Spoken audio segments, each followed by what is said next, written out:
do you speak fluent British? Because apparently I do not. I'm so bad. So bad at these accents. This is where I had to turn on the subtitles and read them for dear life. Welcome. Are you in full voice this week? I'm getting there. I'm about 99%. It's only taken me since Thanksgiving, but here we are, and that's not a joke. All right, let's test it out. Jillian Pensavalli.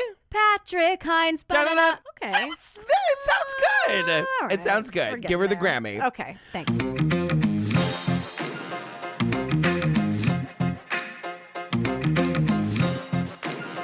All right, you guys, before we get to the show, look, we've got several announcements, but we're going to do them real quick. Bear with us because they're important. Yeah, we're almost testing ourselves about how fast we can do this. Exactly. As you know, we are making our Broadway debuts. You guys, we are bringing TCO to Broadway for one night, June 1st. We are making history, the first podcast to ever play Broadway. Come make history with us. Get your tickets. They're going super fast. Number 2, we launched a new podcast. Yep. It's called Obsessed with Abducted in Plain Sight, hosted by me and Sky Borgman, the director of the film. It's going to be 4 episodes, dropping all of them at once on March 2nd. I would love it if you would go listen to the trailer and subscribe right now. It would really warm my heart. And I'm going to do the same bit every time. If you really turn it up to 10, you can hear me cheering from the sidelines. I'm there. I love you. Thank you. I love you. Also, you guys, if you want more Jillian and me, go to the Patreon. Over 100 full bonus episodes to download right this second. It's where we do our series that you want us to cover. Girl, name 3 series on the Pates. Don't F with Cats. Aaron Hernandez. OJ. Yeah, OJ Made in America. You guys, it's all ad-free. You can get over 100 full bonus episodes to binge and download right this very second. Yeah. And please join us. And, you know, if you're into it, great. If you're not, okay. Yeah, that's fine too. All good. We love you. Loving you.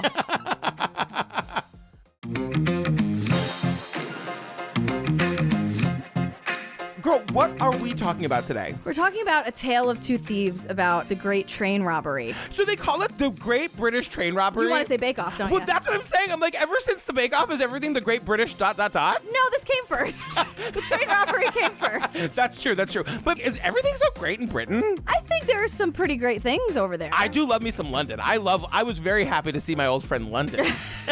She looks great. You're really keeping it tight, London. She's just a 10 all across the board. My name is Gordon Goody, and well, what can I say about myself? Nice guy, pleasant, that's about it. But why are we talking to you? Why are you so... Well, you're talking to me because of something I'd done 50 years ago. In August 1963, he was part of the gang that stole £2.6 million from the Glasgow to London mail train.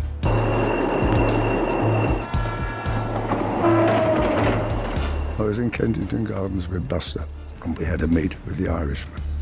He knew, had information regarding money travelling on a travelling post office. It came from Glasgow.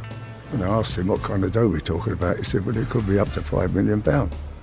When someone mentions £5 million to you, I've never had that offer before. The Irishman, when I found out who he really was, then he didn't want anybody else to know. So I said, all right, we'll just keep it between Buster and I. And we kept it between Buster and I for all these years, up until I met you. Well, I've got to say, looking at these 2 photographs here. Is that him?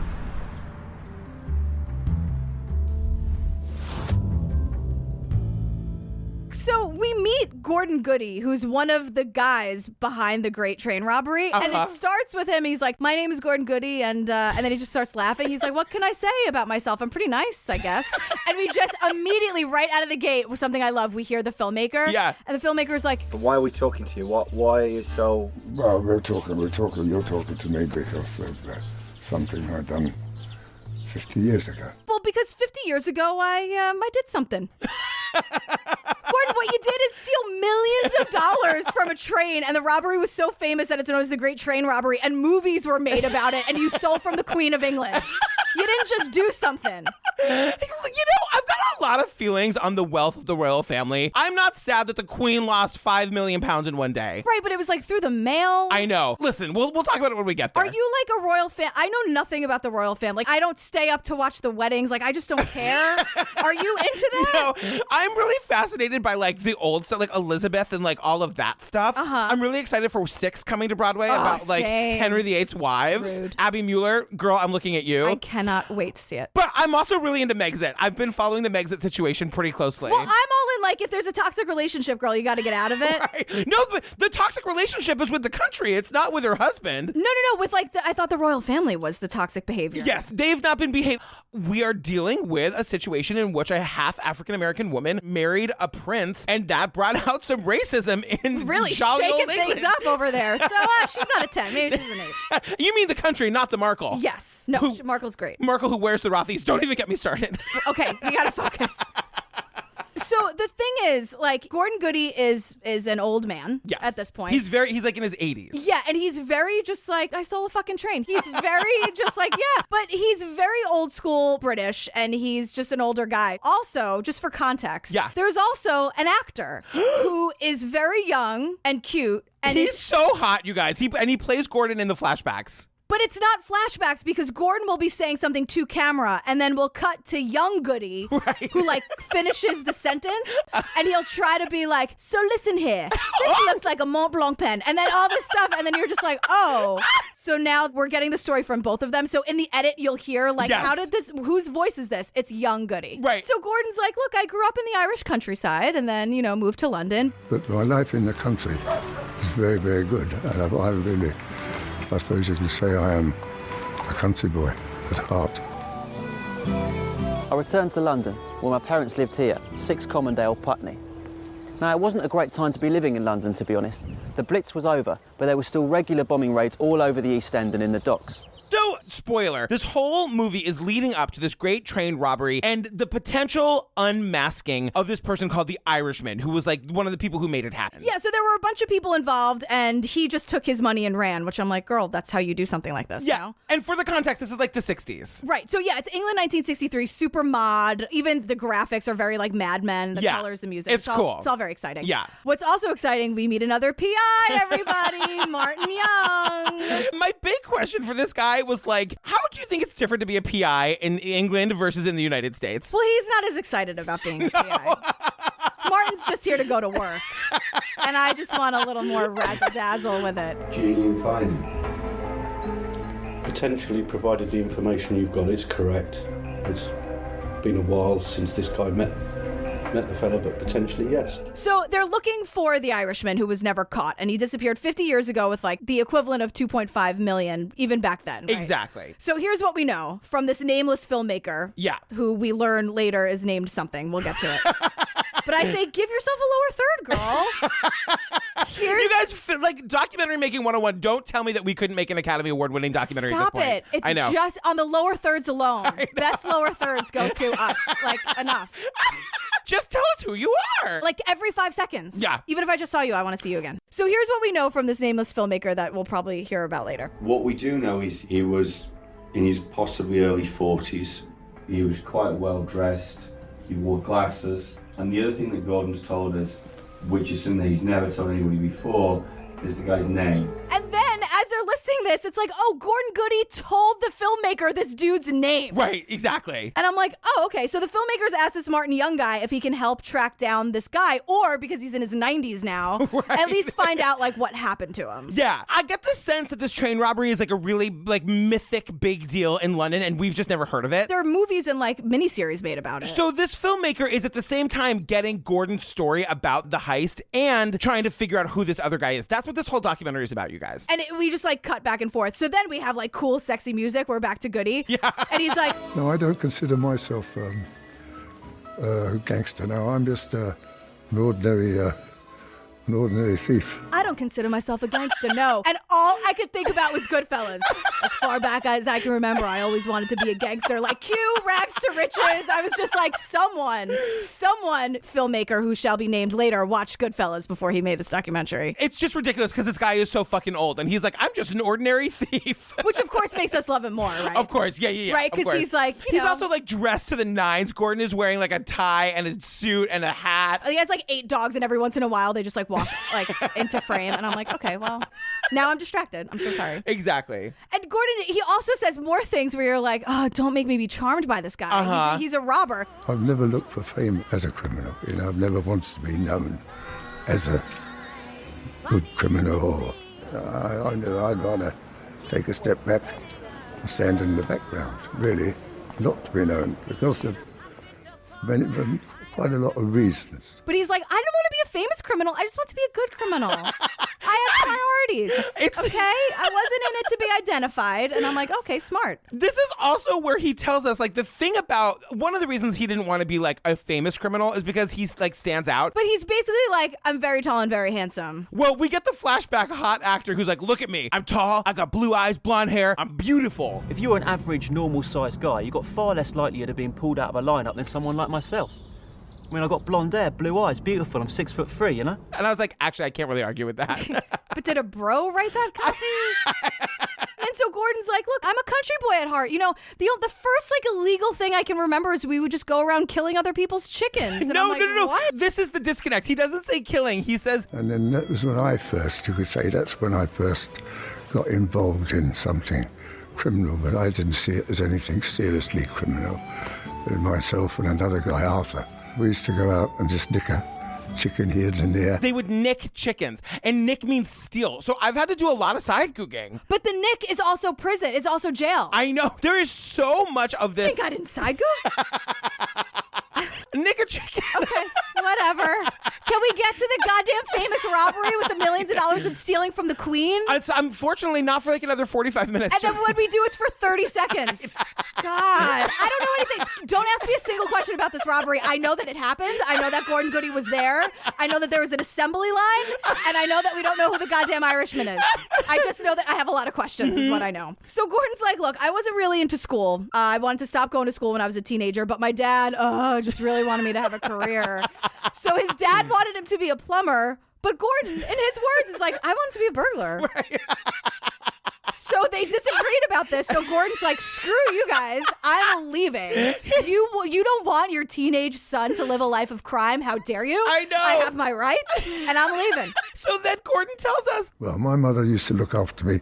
She would meet me in cinemas and different parks and things like that, and she'd bring me food and she'd give me money and that sort of thing, as mothers do. Which is what I would do, by the way. 100%. I'd be like, my baby. Right. Because the thing is, the last fight, like, they would fight and draw blood. Like, these fights were not good between him and his dad. And so she'd bring him food and money. And then all of a sudden, she's giving him, like, tuppence a bag or whatever.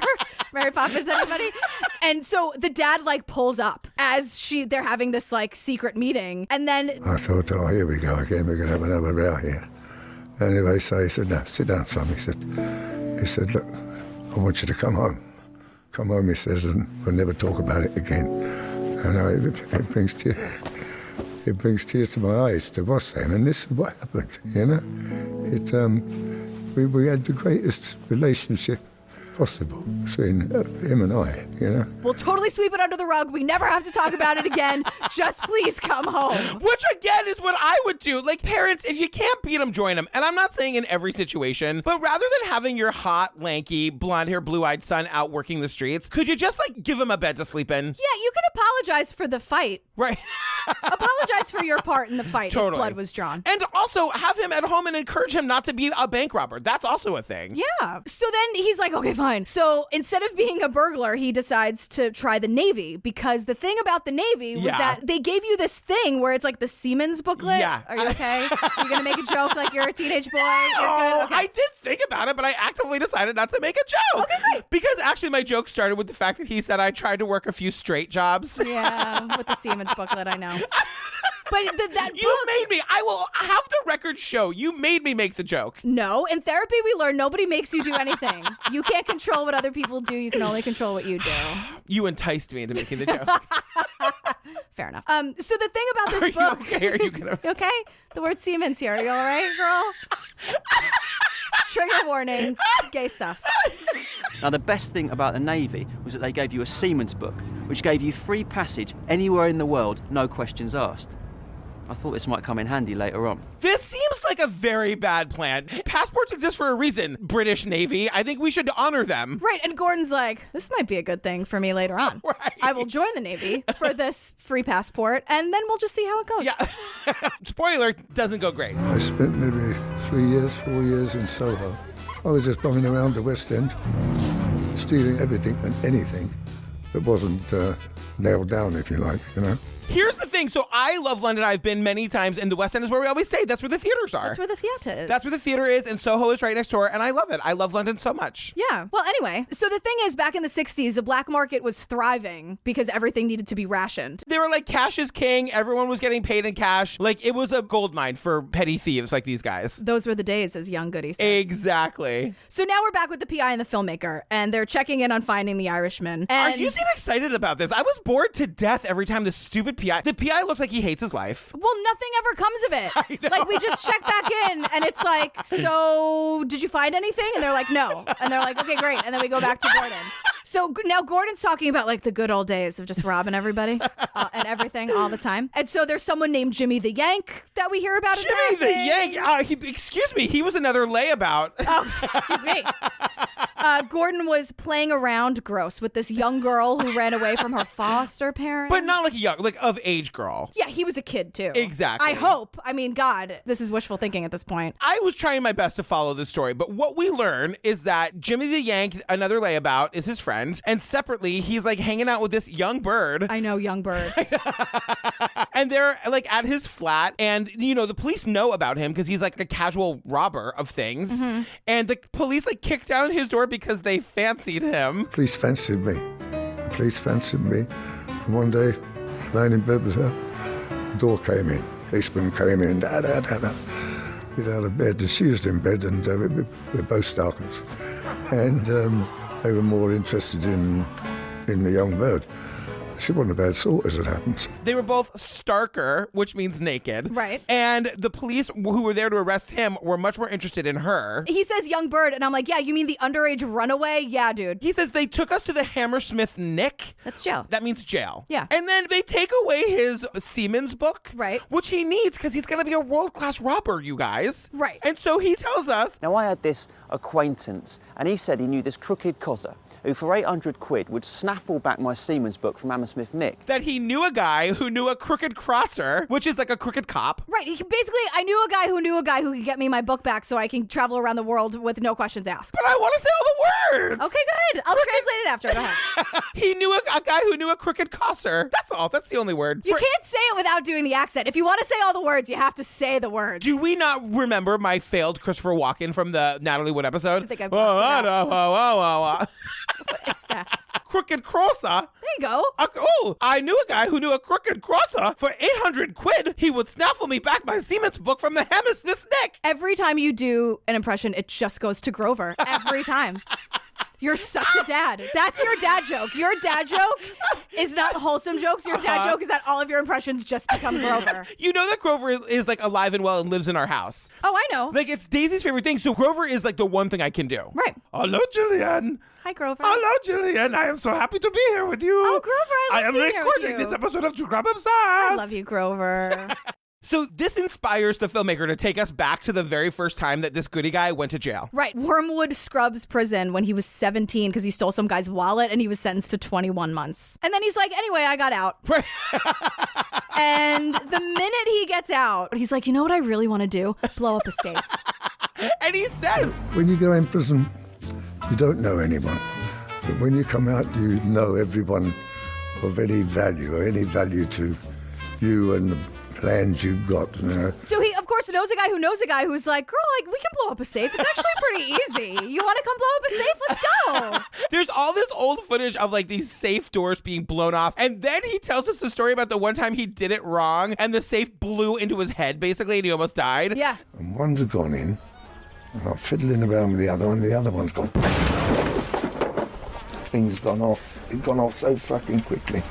Well, the door buckled, the door come off. Yeah, but I was suffering from concussion. I said to Charlie, I said, I just nearly fucking killed myself tonight. This is why I'm not a criminal. Jillian, can you imagine No. if I tried to blow open a safe? No. Can you imagine? No. No. You would never even get that far. No. Like, the idea that you think that you would even be at the, 3, 2, 1, blow up the safe, that you would even make it to that point is ridiculous. Just me, duct taping, dynamite sticks to a safe. Can you imagine? With, that cartoon music in the background. Totally. Just looking over your shoulder and just nodding. And it's a silent movie for some reason. And it just says kaboom. Yeah. And then it's me with charcoal all over my face. And you're just blinking. And there's the birds tweeting over your head. I would be a really bad criminal in case that hasn't come up before. Terrible at it. Yeah, I'd be absolutely terrible at it. Can you imagine? Oh, you guys, we meet a train robber finally. Another one, Buster Edwards. And Goody met him at the Palladium at a Sammy Davis Jr. show, and Buster and his friends came in late, and Sammy Davis Jr. got mad. He was like, well, he didn't cause a fit or anything, but he was just doing a bit. Sammy Davis has sort of got into not a tantrum, but he's going, yeah, why would I? You missed this and you missed that. He said, I'll do it all again. Sammy! I know. Then we meet Bruce Reynolds, who's a jewel thief, and in his words, in an interview, he's like, whatever you do the best job you can. So once I became, in my own mind's eye, that I was going to be a thief, I wanted to be, if not the best, naturally I aspired to be the best, but I wanted to be one of the best. I wanted peer group recognition, naturally. I wanted to be the best jewel thief, and I wanted to be famous for it, so thank you so much for having me for this interview.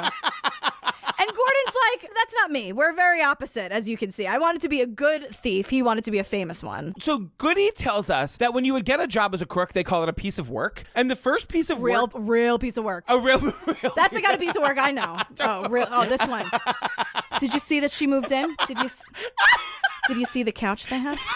I saw them with the movies. Real piece of work. I can tell just by looking at her. That's the kind of piece of work I know. I want you to do that for 4 hours. I could tell just by looking at her. She's a real piece of work. Did you see the look she gave him when he came in? How was the wallpaper in the downstairs bath? It's fine. It's fine. It's not my taste. But for her, it's you can tell exactly who she is. She's one of those. She's a real piece of work. You know, I knew her in high school. Oh. Uh-huh. Yeah. I'll tell you about her father later. You don't even want to know, okay? The stories with that family, that whole family's like that. It's the whole family, too. It's it's just who they are. When the whole family's like that, it's how you learn, it's how you grow up. It's just who she is. Whatever. She's nice enough, though. I'll invite her. Oh my God. Okay. But so Goody tells us that the first piece of work he ever did was with that guy Bruce, and it was at Bruce's actual work. Because he worked at a bookmaker's. Yeah, and so he's saying that the guy that was bringing the money to pay people, they decided that when he's walking towards them, they're just gonna punch him and take the money and run. And then Goody's like, nobody got hurt, nice and sweet, and that was it. It's pretty good, nice and sweet. No one got hurt. Bada bing, bada boom, we were out. He introduces us to his Spanish companion, and they show us a picture of it, and it's a thing. It's a thing you bonk somebody in the head with. Yeah, he called it frightener, a stinger. A frightener, a stinger. Goody. Remember at the top of the movie where he's like, I guess I'm sitting here because I'm a nice fella, right? And that's really it.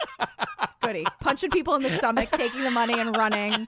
Okay. I also just feel like nobody back then was equipped to handle burglars. I feel like something would happen and somebody would steal the money and everybody would just stand there and be like, well, I guess the money's gone and now. The British are like, I'm so sorry. I know. So we're back to the boring PI, and guess what? There's still no news, guys. We'll let you know if anything turns up. And this is where we learn that the filmmaker is named Simon, but only thanks to the closed captions, not a lower third in sight. Okay. All right. So now PI stuff, nothing happens, blah, blah, blah. Yeah. So now the cool music is back. And I'm like, okay, we're back to Goody. Great.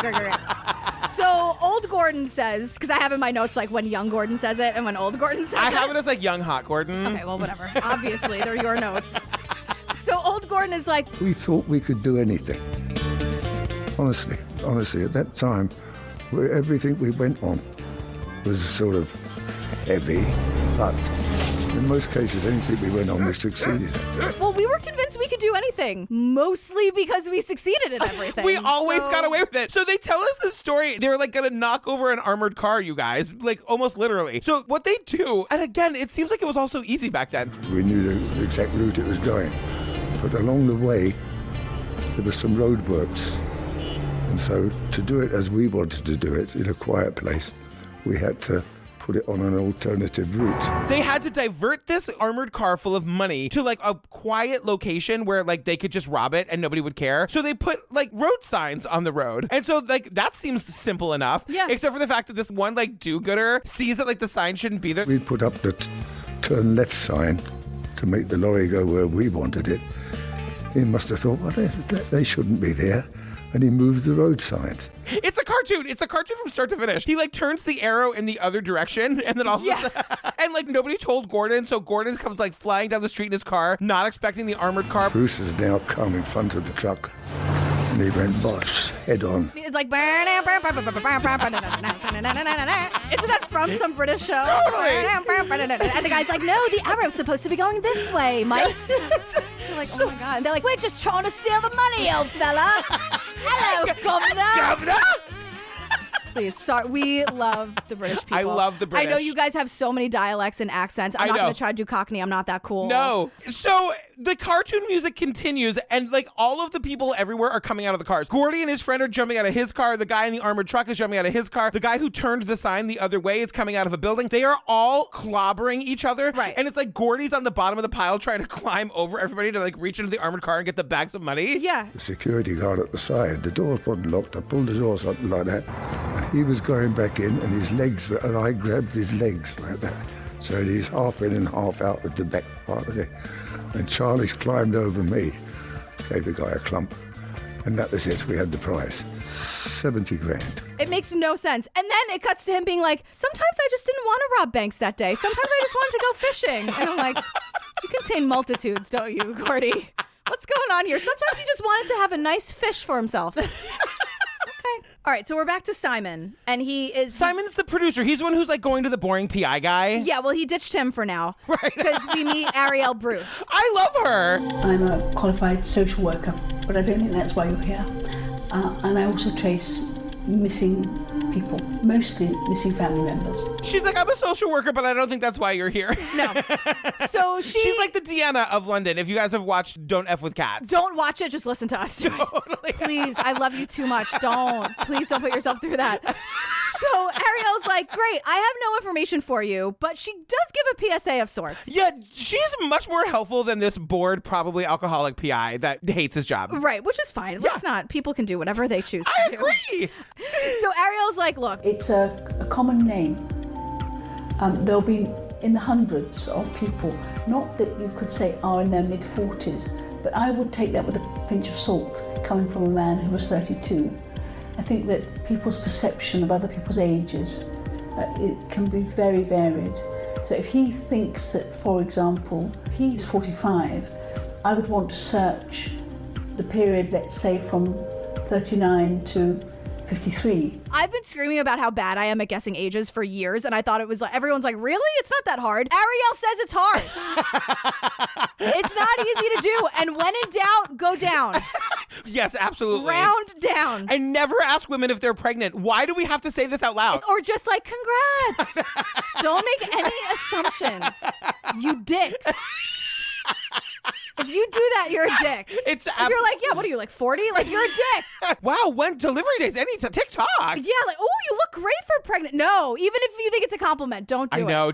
All right, you guys, it's time to talk about the Heathrow Airport job. And Charlie Wilson. Yeah, so this is another piece of work that they got. So they're going to work today, and they're going to rob the airport. And the whole thing about this is, remember, cash was king at this point. Like, when people got paid, everyone just got, like, envelopes of cash. They call them wage packets. Right.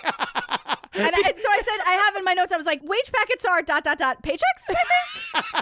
It's funny. Wages. But I think it's cash because you can't just steal paychecks. That's not going to get you anywhere. You get wage packets, just envelopes and envelopes filled with money. You guys, also, we're going to get to a train full of bags and bags of money. This all seems like a very bad idea. That we're going to the Queen. I love the idea that there's like at Buckingham Palace has a train entrance where they just come in and they unload the 100 bags of cash. Like it's Hogwarts, the train just goes right into it. And the Queen just sits there like sipping her Earl Grey. The mail is read to her. Junk. Junk. This is why Megan has to get out of there, you guys. Look. You can't live like that. You can't. The people involved, it's Goody, Charlie, Buster, and Bruce. And they have figured out a way that if you take the lift, aka elevator, to the second floor of this like area of Heathrow, you can see the bank where the people who are going to deliver the wage packets, where they're like filling the van. Right. So 2 of them, or however many of them, go up the elevator and they're like watching. They see them like filling the van full of envelopes of cash, because that's how you pay people, apparently. In 1963 in London. Okay. And then they see the van driving, and they know that these people with the wage packets have to go up the elevator. So what do? They get in the elevator. Right. So as the doors open, they're confronted with us, and they done what was right. One of them got a clump, or 2 got a clump, but they just surrendered straight away. When the door opens and the guys with the wage packets try to get on, they just beat the shit out of them. Right. And they needed like 2 of London's best getaway drivers. I know. Roy James and Mickey Bull. Okay. Probably not real names. But then, so they steal the wage packets from the lift, from the elevator. And so their big foil was this like chain link fence that they had to get through. So this was kind of amazing. They have this guy. What he does is they cut out an area of the fence and they replaced it with these fake chain links that they could just pull apart. They were magnetized. Right. So that they could like then slip through it. That's genius. Except for the fact that these fucking idiots get to the fence and they can't remember what part is real, what part isn't. It was too good. He made a very, very good job of it. You couldn't see it. You couldn't see it. And it was a matter of then just pulling it apart. And we had a pair of bolt cutters in the car as well for emergencies. And when Charlie went out to open the chain, couldn't find the bus. It was so good he couldn't find it. So eventually he had to chop it with bolt cutters.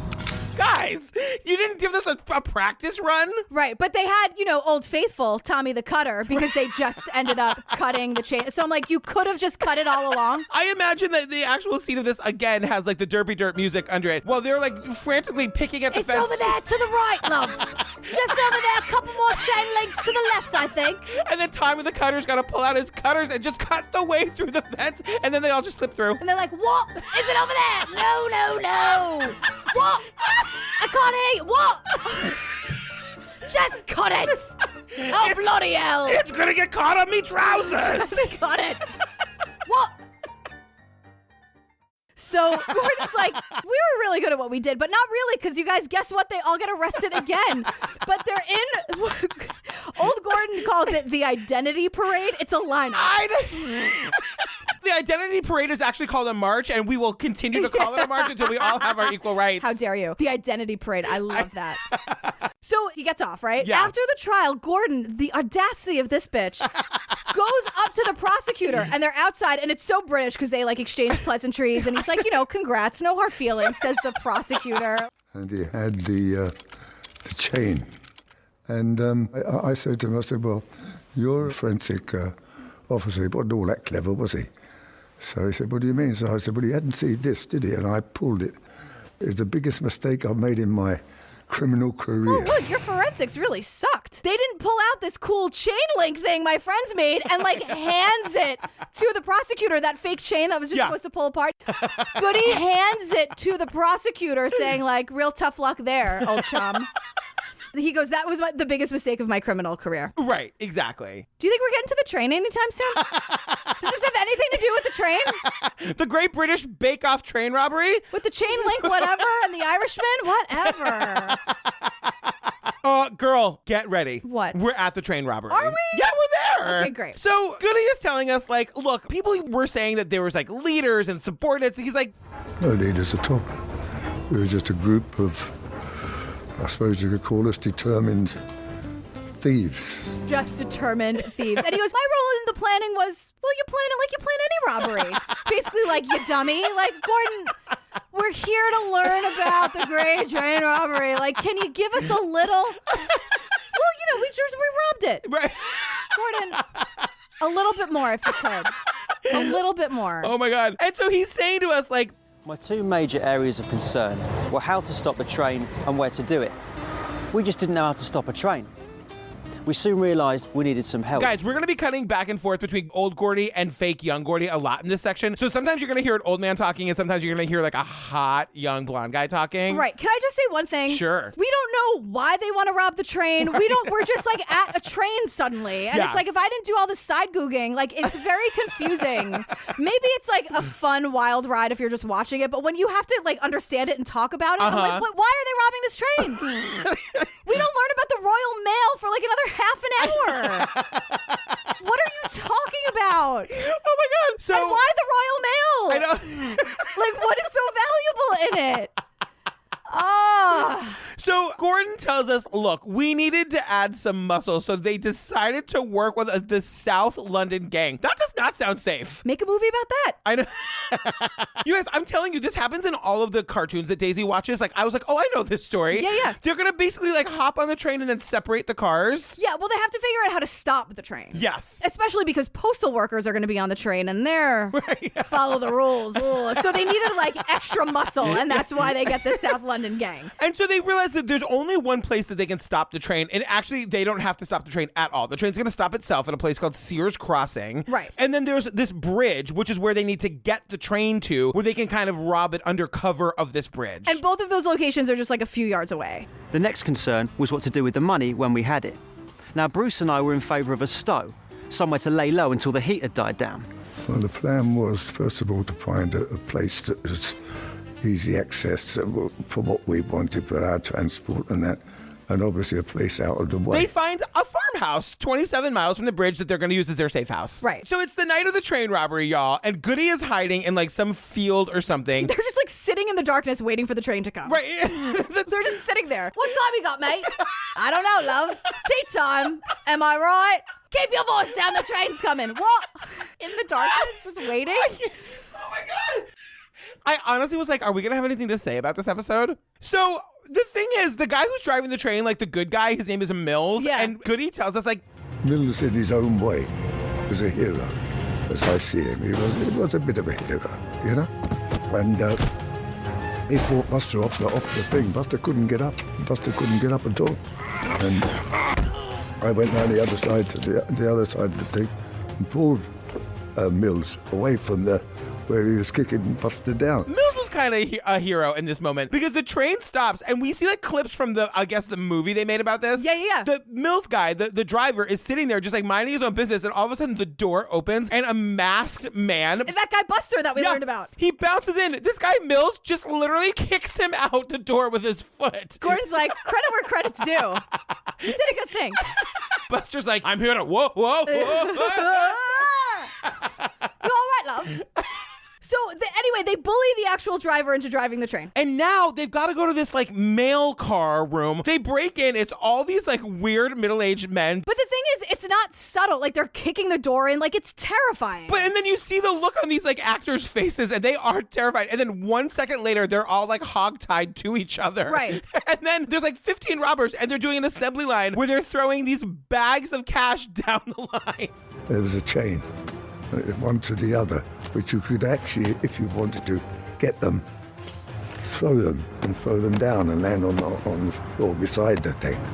But it was all done correctly. And Gordon's like, they were heavy. I was super tired after. Like, it's a lot of work to do that. So they get all the money and they run to that farmhouse. In all, it was 120 bags of cash, right? Oh, and I don't know what they're using to transport the cash, but they get it the 28 miles away to this farmhouse. Right. And Goody tells us, like, everyone went to bed. He's like, you guys, I stayed up all night terrified looking out the window. Right, making sure they weren't going to get caught for stealing. But he tells us that the Irishman, the other part of this movie where like we're trying to figure out who this Irishman guy is. Right. Goody tells us, The Irishman got out of the van, and they had a false bottom in the van, and they just took their money, put it into the bottom of the van, and they took off. Because honestly, that's how you do something like this. Right. You just disappear after it. You don't become friends with the people you robbed the Queen's mail with. I know. You just go away. Like, why is this so shocking to people? I know.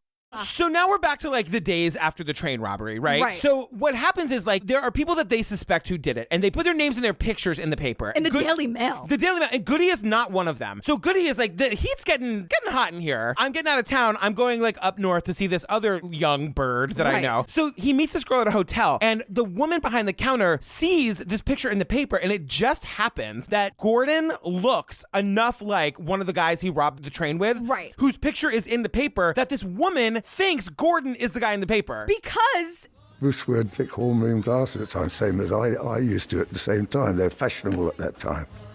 And I walked in there, and the bird behind the counter, she thought that I was Bruce Reynolds, would you believe? Goody's is just like, would you believe? Meaning like, I'm so much hotter than Bruce. Exactly. How dare she confuse us? Totally. The crazy thing is this woman calls the police and he gets arrested. And what's so crazy about that is that like he actually did the crime. He just wasn't in that photo lineup that they put in the paper. Right. He just looked like one of the guys he robbed the train with. It's so crazy. Yeah, it's that is a real, just like, oh man. I know. So close. And so hot young blonde Goody is now taking us to like through the trial. And he's basically saying like, the gist of the evidence was that the yellow paint found on the sole of my suede shoe matched the yellow paint that had been used to paint the lorry at the farm to disguise its identity. Yellow paint had also been found on the pedal of the Jeep. Khaki paint, also found on my sole, was said to match the other Jeep. Goody is totally guilty. He admits it. He admitted it then. He admits it now. But the evidence was nothing against him. So this is a case of them basically like framing a guilty man. Because he's like, I never drove any of the vehicles. And if there was yellow paint found on the sole of my shoe and on the pedals of the Jeep, why was there none found on the floor matting of the Jeep, as photographic evidence proved there wasn't? I wasn't even wearing suede shoes on the day of the robbery. If I had been, they'd have been destroyed immediately. I'm a professional criminal. It's standard operating procedure for all items of clothing to be destroyed immediately after you've done a piece of work. But he got away with the last thing. He ran his mouth with the prosecutor, giving them the chain link. Like, it was his time to be arrested. And the cops were like, girl, whatever which way, we're arresting you. It's true. And the evidence against him is sufficient, and the jury finds him guilty. Yeah. He thinks he's going to get 20 years. He gets 30 years in jail. Yeah. One of the train robbers, Ronnie Biggs, escaped after 1 year, and then he just get hammered and tell everyone in the bar who he was. But then he like absconds to Brazil. Yeah, in 1970. But like for a couple years, he was like, I'm that guy. Yeah. It's me. You guys, it's me, Ronnie Biggs. Drinks all around. He just would get hammered. That's another reason you'd be a bad criminal. Totally. You'd get hammered and tell everybody at 5 Napkin Burger that it was you who did it. It's true. So it sort of ends with this whole unmasking of the Irishman, because Ariel, the social worker / like human finder, is on the case, and she essentially goes to Ireland and she finds, like, she tracks down the guy, and she's like, now realising that I had a Patrick McKenna of the right age, working at the right time, the only one that the post office employed at that time. And he's born in Belfast. At that stage, I started to think that perhaps we were on the home stretch. if all the information we have is correct, this is literally the only person it could be. So the filmmaker, Simon, gets all these photos of this guy and he brings it to Gordon. Because Gordon's like, I'm not going to tell you who he is. If you can find out on your own, fine. But like, I'm not going to tell you, you know. But I'll just tell you his name and his age and the last time I saw him and where we met. And totally. Like, come on. And so Simon gives the pictures to Gordon. You can see it happens in real time. Gordon's face is like, oh my God. Yeah, they're trying to get Gordon to recognize him. This person that he kind of barely knew. He knew for a short time 50 years ago. Yeah. So if the documentary is trying to say that if Gordon could recognize this guy and give us the okay, then we found the guy. And so Gordon's like, but you coming up now with this photograph and got over the surprise, if you like. You know, as I say, I've got to give you 99. I'm going to say it's 99.99999 that it is him. But he's like, I'm not going to say 100% to spare the family from the image they have of their father. I'm like, then why are we here? Then the filmmaker's like, but you're saying it's 100%, right? He's like, yeah, girl. Yeah, girl, it's 100%. Can I go back to the beach with my wife and my dogs now? Like, well, and it's one of those things where I was like, there must have been some technicality that he got out of jail after 2 years. No, this bitch served his whole term. Yeah, he did. So he like serves his whole term, gets out, moves to the south of Spain, meets this hot young woman, and now he's like living out his days, like drinking margaritas on the beach. With their 6 dogs, and he's like, I've had a good life. You know, and I'm happy as I am at the moment, and I've got a good woman around me, and we've been together and we've been happy, and I suppose everything is, well, as good as it can be, I suppose, for everybody. I had a pretty good life, honestly, looking back on it. Pretty fun. Some ups and downs, but I like it. End up on Spain with the love of my life and a couple pets. All right. You did it. Worth it.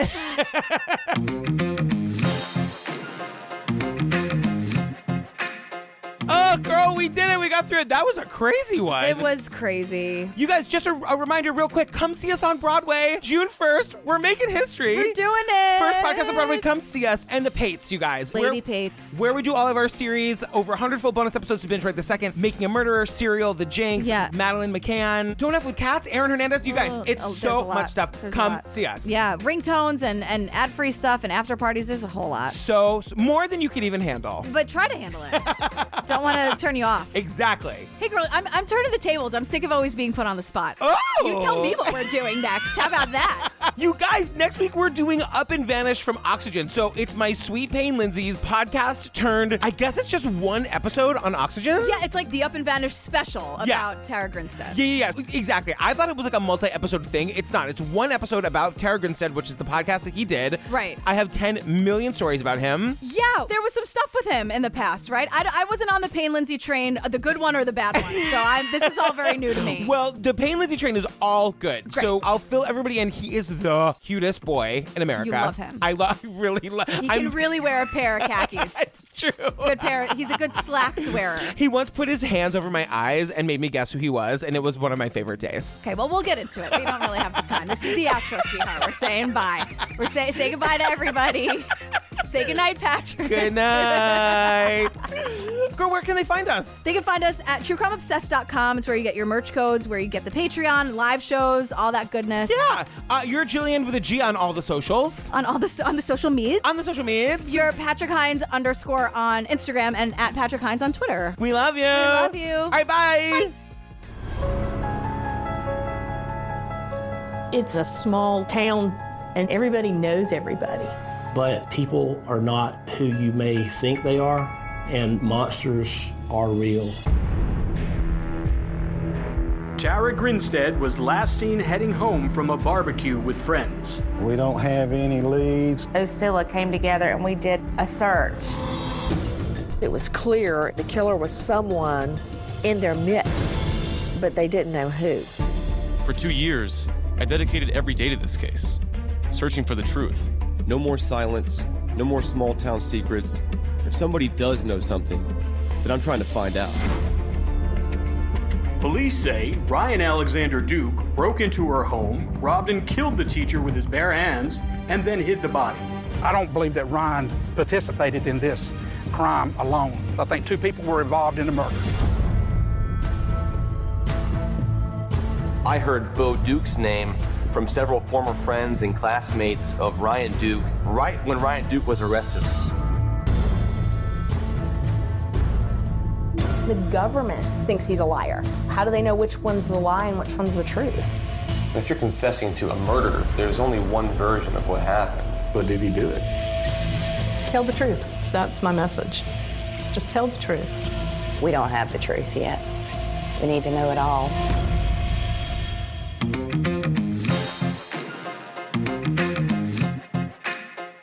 I just know that I have a lot of questions, is what I know. But did you ever nick a chicken? No, absolutely not. But I just remember thinking, like, what is rationing and why is that happening? Yeah, I was too busy Googling the words I didn't know instead of like the historical facts I should probably know. It looks medieval, but did you notice when they show a picture of the inside of a cell, it has a full tea service set up? Did you notice that? I didn't. I had to rewind it. You guys, apparently in British jails, you have an entire tea set, and it's like a table with multiple shelves on it, and there were cups, and there were like tea kettles. Oh God, get a grip. Anyway, this is where I have in my notes that he's telling a story, but a dog walked out into frame, so I got distracted. I actually wrote it in my notes. So can you cover me for this part? Yeah. Great. 0 to 100, right? Come on Britain was now. very much like me back in those days. Yeah. Yikes. Oh, me trousers! Me trousers. And so this is when he's like, blonde hair, blue eyes, I'm beautiful. I'm 6'3", you know? And I'm like, 6'3". I love it. I love that shit so much. We ran to the Jag, piled up the loot, threw it in the boot, and we drove away. Because the whole thing is that, like, he's going to be identified because of his hat. Right, because there was a witness, or so he was ID'd with the hat and the mustache and all that stuff. Right, so this crooked cop for 200 quid, mate, agrees to swap out the hat, the real hat, for a hat 3 sizes too big. Right, so that it won't fit and he'll get off. Right, if the hat don't fit, you must acquit. It's really easy to not end up in a life of crime. I don't know if we've said that on this episode. Well, I haven't been, like, punched in the face yet, but when I am, I'll probably be like, all right, I'll do it. It's kind of hard, I feel like, with the South London gang being like, we can do this the hard way or we can punch you in the face. And I'm like, shit.